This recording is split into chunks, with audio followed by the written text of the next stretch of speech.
সাথী বন্ধুরা আমার, কথা দীর্ঘায়িত না করে সংক্ষিপ্ত আকারে আমি বলছি, এই নতুন বাংলাদেশ গড়ার আন্দোলনের মধ্যে উলামা কেমন ভূমিকা ছিল সবচেয়ে বেশি। আজ উলামা কেমন সবচেয়ে বেশি নির্যাতিত হচ্ছে। সংগ্রামী সাথী বন্ধুরা আমার, এই লেডি ফেরাউন শেখ হাসিনা 15টি বছর আলেম ওলামাদেরকে জড়িয়ে নাটক করে জেলখানায় ঢুকিয়েছে, কিন্তু তাদের পক্ষে কোনো দল করার সাহস পায়নি। আমি অন্তর্বর্তী সরকারকে বলবো, যে সমস্ত ওলামা কেরামকে শেখ হাসিনা জড়িয়ে নাটক করে কারাগারে ঢুকিয়েছে, অবিলম্বে তাদেরকে মুক্তির ব্যবস্থা করুন।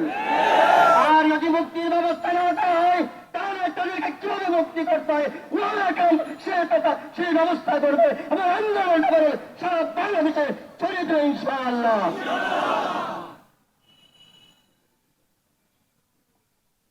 সম্মানিত উপস্থিতি, আপনাদেরকে ছোট্ট একটা বিষয় অবগত করি।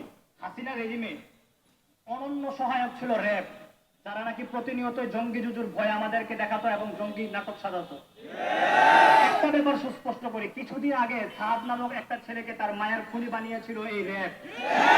সেখান থেকে এটা আমাদের সামনে আবারও প্রতীয়মান হয়েছে। এই র্যাব প্রতিনিয়ত আজ অব্দি, অদ্যবধি, এমনকি ভবিষ্যৎকাল পর্যন্ত এরা এই জঙ্গির নাটক সাজাতেই থাকবে। সুতরাং অচিরে এই র্যাবকে আমরা সতর্কবাণী শোনাতে চাই। হাসিনা রেজিমের এই ধারাবাহিকতা আপনারা আজ অব্দি আর বহাল রাখবেন না, নয়তো আপনাদের পরিণতিও হাসিনার মতো হতে পারে। সংগ্রামী সাথী ও বন্ধুগণ, তবে র্যাবকে আমি একটা বিষয় অবশ্যই বলতে চাইবো, প্রশাসনিক এই বাহিনীটাকে আমি যে ব্যাপারটা বলতে চাই যে আপনারা জঙ্গি নাটক সাজান, ঠিক আছে, কিন্তু স্ক্রিপ্ট তো দুর্বল থাকে কেন? সাধারণ মানুষ কেন বুঝে ফেলে যে আপনাদের এগুলো নিতান্তই নাটক? সংগ্রামী সাথী ও বন্ধুগণ, এই মুহূর্তে আপনাদের সামনে বক্তব্য নিয়ে আসবেন বৈষম্যহীন কারামুক্তি আন্দোলনের কেন্দ্রীয় ও প্রধানতম সমন্বয়ক মুফতি শফিকুল ইসলাম আব্দুল্লাহ। সংগ্রামী সাথী ও বন্ধুগণ, অত্যন্ত ভারাক্রান্ত হৃদয়ে আজকে আমরা এখানে দাঁড়িয়েছি। বৈষম্যহীন কারামুক্তি আন্দোলনে এমনি গড়ে উঠে নাই। আমরা যখন দেখেছি এই 5ই আগস্টের পরে যারা বিভিন্ন রাজনৈতিক দল গঠন করেছিল অথবা যারা বিভিন্ন রাজনৈতিক দলের সাথে যুক্ত ছিল, তারা রাতারাতি কোর্ট বসিয়ে হাজার হাজার বন্দীদেরকে তারা মুক্ত করিয়েছে। অপরদিকে যারা নিরহ জনসাধারণ আলেম ওলামা কারাগারের অন্ধকার কঠিনে দীর্ঘ যুগ যাবৎ আবদ্ধ হয়ে আছে, তাদেরকে বন্দী করে রাখা হয়েছে। তাদের পরিবার আদালতের বারান্দায় ঘুরতে তাদের জুতার ত্যাগ হয়ে পড়ে ফেলেছে। আদালত তাদেরকে জামিন দেওয়ার ক্ষেত্রে বৈষম্য করেছে। সেই ধারাবাহিকতায় আমরা গড়ে তুলেছিলাম বৈষম্যহীন কারামুক্তি আন্দোলন। এই আন্দোলন একমাত্র গড়ে তোলা হয়েছে আদালত যেন কারোর সাথে বৈষম্য করতে না পারে, এদেশের প্রত্যেকটা নাগরিক সমান অধিকার পাবে।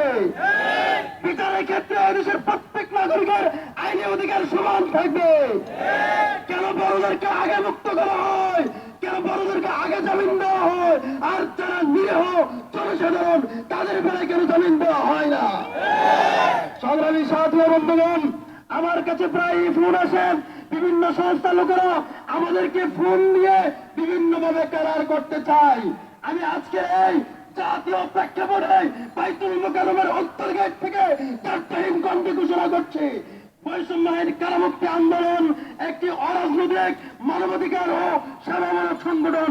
তাকে বিভিন্ন খাতে ট্যাগ লাগার কোন সুযোগ নাই। যতদিন পর্যন্ত এই দেশের 68টা কারাগারে একজন মাসুম পর্যন্ত বন্দী থাকবে, ততদিন পর্যন্ত বৈষম্যহীন কারামুক্তি আন্দোলন চালিয়ে যাবে ইনশাআল্লাহ। সংগ্রামী সাথী ও বন্ধুগণ, আপনারা জানেন আজকের এই বিক্ষোভ সমাবেশ আয়োজন করা হয়েছে বিশেষ করে দীর্ঘ 11 বছর যাবৎ মিথ্যা মামলায় উদ্দেশ্যমূলক ভাবে হাসিনার তৈরি করা, হাসিনার কুকুরদের তৈরি করা মামলায় অন্ধকার কোঠরে আবদ্ধ সমীর রহমান ফারাবী সহ নিরহ নির্ভরত আরো মজলুম আমিরুল ইসলাম দিকুল্লা সহ আরো যারা আছে তাদের মুক্তি সহ এই 6 দফা দাবি আদায় করার লক্ষ্যে আজকে এই সমাবেশ আহ্বান করা হয়েছে। আমি প্রথমে এই সকল নিরহ আলেম ওলামা তোলাবা জনসাধারণের মুক্তি মুক্তি চাই, বিশেষ করে এই ফারাবির মুক্তি দিতেই হবে। যদি ফারাবির মুক্তি না দেওয়া হয় এবং তার অবৈধ ভুয়া মিথ্যা মামলায় তার যাবজ্জীবন বহাল রাখা হয়, তবে এই ফারাবি কেন্দ্রিক আন্দোলন এবং আন্দোলনের রূপ নেবে, তা বাংলাদেশে নতুন বিপ্লবের সূচনা হবে ইনশাআল্লাহ। শুধু কথা স্পষ্ট কথা বলছি, শুধু এক ফারাবি নয়, এমন হাজার হাজার লক্ষ লক্ষ ফারাবি বাংলার গড়ে গড়ে তৈরি আছে ইনশাআল্লাহ।